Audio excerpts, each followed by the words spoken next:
Hello दोस्तों, स्वागत है आपका हमारे यूट्यूब चैनल मरीन वर्ल्ड में। दोस्तों, आज के इस वीडियो में मैं आप लोगों को बताऊंगा मुग़ल साम्राज्य के संस्थापक बाबर के इतिहास और इससे जुड़ी महत्वपूर्ण जानकारी आप लोगों को दूंगा। दोस्तों, वीडियो में आगे बढ़ने से पहले मैं आपसे रिक्वेस्ट करना चाहूँगा कि अगर आपने अभी तक इस चैनल को सब्सक्राइब नहीं किया है तो इसे ज़रूर सब्सक्राइब कर लीजिएगा और अगर वीडियो अच्छा लगे तो इसे शेयर ज़रूर कीजिएगा। तो चलिए दोस्तों, इस वीडियो को स्टार्ट करते हैं। दोस्तों, मुग़ल साम्राज्य के संस्थापक बाबर के इतिहास के बारे में ये सेकंड वीडियो है। फर्स्ट वीडियो मैं ऑलरेडी अपलोड कर चुका हूँ, जिसका लिंक इस वीडियो के डिस्क्रिप्शन बॉक्स में है, आप वहाँ जाकर उसे देख सकते हैं। पिछले वीडियो में हमने डिस्कस किया था बाबर के बारे में संक्षिप्त इस विवरण हमने जाना था। बाबर के बचपन और शुरुआती जीवन के बारे में हमने जाना था और बाबर कैसे भारत आया, उसे किसने न्योता दिया था भारत आने के लिए, इन सारी बातों को हमने जाना था पिछले वीडियो में। राणा सांगा के खिलाफ खानवा की लड़ाई जो हुई थी बाबर की, उसे भी हमने देखा था। अब हम बाबर के द्वारा अफगानी शासकों के खिलाफ लड़ी गई घाघरा की लड़ाई के बारे में जान लेते हैं। राजपूत शासक राणा संग्राम सिंह को हराकर बाबर ने जीत तो हासिल कर ली, लेकिन इसके बावजूद भी भारत में मुग़ल शासक बाबर की स्थिति इतनी मजबूत नहीं हुई थी। दरअसल उस समय बिहार और बंगाल में कुछ अफगानी शासक शासन कर रहे थे, जिन्हें बाबर का भारत पर राज करना रास नहीं आ रहा था, जिसके बाद बाबर को अफगानी शासकों के विरोध का सामना करना पड़ा था। मई 1529 में बाबर ने घाघरा में सभी अफगानी शासकों को हराकर जीत हासिल की। बाबर कम उम्र से ही अपने जीवन में इतनी लड़ाइयाँ लड़ चुका था कि अब तक वह एक मजबूत शासक बन चुका था। उसके पास एक बड़ी सेना भी तैयार हो गई थी। अब बाबर को चुनौती देने से पहले कोई भी शासक डरने लगा था। इस तरह से भारत में तेज़ी से मुग़ल साम्राज्य का विस्तार किया और भारत में जमकर लूटपाट की। इतिहास के पन्नों पर बाबर की वीरता के साथ उसकी क्रूरता के भी कई उदाहरण हैं। दरअसल बाबर अपने फ़ायदे के लिए नरसंहार करने से भी नहीं हिचकिचाता था। बाबर पूजा पाठ में यकीन नहीं करता था। उसने अपने शासनकाल में भारत में कभी किसी हिंदू को मुस्लिम धर्म अपनाने के लिए नहीं कहा। बाबर ने अपनी जीत का जश्न मनाने के लिए आगरा उत्तर प्रदेश में एक सुंदर सा बगीचा भी बनवाया था। बाबर अब भारत में तेज़ी से मुग़ल साम्राज्य का विस्तार कर रहा था और अब तक बाबर का शासन कंधार से बंगाल की सीमा के साथ राजपूत रेगिस्तान और रणथंभौर, ग्वालियर और चंदेरी के किले समेत दक्षिणी सीमा के अंदर सुरक्षित हो चुका था। मुग़ल शासक ने अपना साम्राज्य का विस्तार तो कर लिया था, लेकिन अभी भी उसे शांत और संगठित किया जाना बाकी था। यह एक अनिश्चित विरासत थी जिसे बाबर की मौत के बाद उसके बड़े बेटे हुमायूं को सौंप दी गई। अब हम बाबर की मृत्यु कैसे हुई इसे जान लेते हैं। मुग़ल बादशाह बाबर ने अपने आखिरी समय में लगभग भारत के ज़्यादातर इलाकों में मुग़ल साम्राज्य का विस्तार कर दिया था। बाबर ने पंजाब, दिल्ली और बिहार जीत लिया था। बाबर ने अपनी मौत से पहले अपनी आत्मकथा बाबरनामा लिखी थी, जिसमें उसने अपनी बहादुरी की सभी छोटी बड़ी बातों का जिक्र किया था। इसके साथ ही बाबरनामा में मुग़ल शासक ने अपने जीवन की सभी लड़ाइयों का भी उल्लेख किया था। 1530 ईस्वी में बाबर की मौत बीमारी की वजह से हो गई थी। बाबर का अंतिम संस्कार अफ़गानिस्तान में जाकर हुआ था। बाबर की मौत के बाद उसके बड़े बेटे हुमायूं को मुग़ल साम्राज्य का उत्तराधिकारी बनाया गया था और उन्होंने दिल्ली की सल्तनत पर राज किया था। बाबर को मुग़ल साम्राज्य का संस्थापक माना जाता है।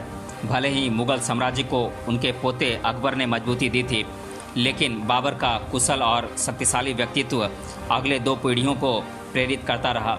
बाबर का व्यक्तित्व संस्कृति, साहसिक उतार चढ़ाव और सैन्य प्रतिभा जैसी खूबियों से भरा हुआ था। बाबर एक आकर्षक और धनी प्रतिभा का व्यक्ति था और वह एक शक्तिशाली, साहसी, कुशल और भाग्यशाली होने के साथ मुग़ल साम्राज्य का निर्माता था। बाबर एक प्रतिभाशाली तुर्की कवि भी था जो प्रकृति से बेहद प्रेम करता था, जिसने अपनी जीत का जश्न मनाने के लिए बगीचों का निर्माण करवाया था। इसके साथ ही बाबर ने अपनी आत्मकथा बाबरनामा भी लिखी थी, जिसका तुर्की से फ़ारसी में अनुवाद 1589 में अकबर के शासनकाल में किया गया था।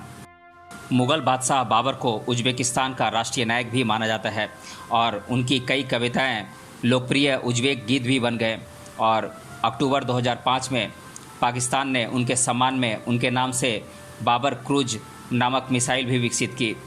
अब हम बाबर के द्वारा निर्मित स्मारकों के बारे में जान लेते हैं। तो 1526 में बाबर का भारत पर पूर्ण रूप से आधिपत्य स्थापित हो गया था, जिसमें 1526 में पानीपत के प्रथम युद्ध में इब्राहिम लोदी को बाबर द्वारा करारी हार का सामना करना पड़ा था।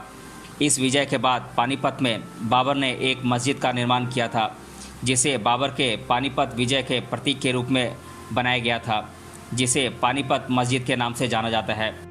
अपने सैन्य प्रमुख की निगरानी में बाबर ने उत्तर प्रदेश के अयोध्या शहर में रामकोट यानी कि राम मंदिर की जगह पर एक मस्जिद बनवाई थी, जो कि बाबरी मस्जिद के नाम से प्रसिद्ध हुई थी। हालांकि इन दोनों वास्तुओं के अतिरिक्त बाबर के कार्यकाल में जामा मस्जिद, काबुली बाग मस्जिद, इसके अलावा कुछ अन्य स्मारक भी बनवाए गए थे। अब हम मुग़ल बादशाह बाबर के बारे में जीके में अधिकतर बार पूछे जाने वाले प्रश्नों को एक एक कर देख लेते हैं। तो पहला प्रश्न है, बाबर ने भारत पर कुल कितने बार आक्रमण किया था? तो मैं बता दूं कि बाबर ने कुल 5 बार आक्रमण किया था भारत पर। दूसरा प्रश्न है, भारत में बाबर कब आया था? तो मैं बता दूं कि 1519 से लेकर 1526 तक कुल 5 बार बाबर ने भारत पर आक्रमण किया था, पर वो 1526 में भारत में अपनी सत्ता स्थापित करने में सफल हुआ। इस तरह 1526 में बाबर भारत में पहली बार आया। तो और तीसरा प्रश्न है, बाबर का मकबरा कहाँ पर स्थित है? तो मैं बता दूं कि वैसे तो बाबर को भारत में आगरा शहर में दफनाया गया था, पर उसकी अंतिम इच्छा थी कि उसे काबुल में दफनाया जाए, इसलिए उसे पुनः अफ़गानिस्तान के काबुल शहर में दफनाया गया, जहां उसका मकबरा मौजूद है।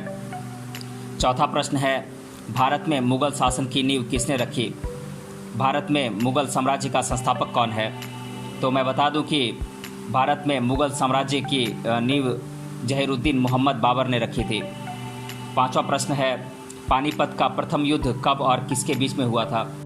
तो मैं बता दूं कि पानीपत का प्रथम युद्ध 21 अप्रैल 1526 को इब्राहिम लोदी और बाबर के बीच लड़ा गया था। और छठा प्रश्न है, बाबर को भारत में आने का न्योता किसने दिया था? तो इसका जवाब है, पंजाब के शासक दौलत खान लोदी और मेवाड़ के शासक राणा सांगा ने बाबर को भारत आने का न्योता दिया था। सातवां प्रश्न है, राणा सांगा और बाबर के बीच हुआ युद्ध किस नाम से जाना जाता है? तो इस युद्ध का नाम है खानवा का युद्ध। और आठवां प्रश्न है, भारत में बाबर कितने वर्षों तक राज किया? तो बाबर ने भारत पर कुल 4 वर्षों तक राज किया था। और नौवां प्रश्न है, बाबर की मृत्यु कब और कहाँ पर हुई थी?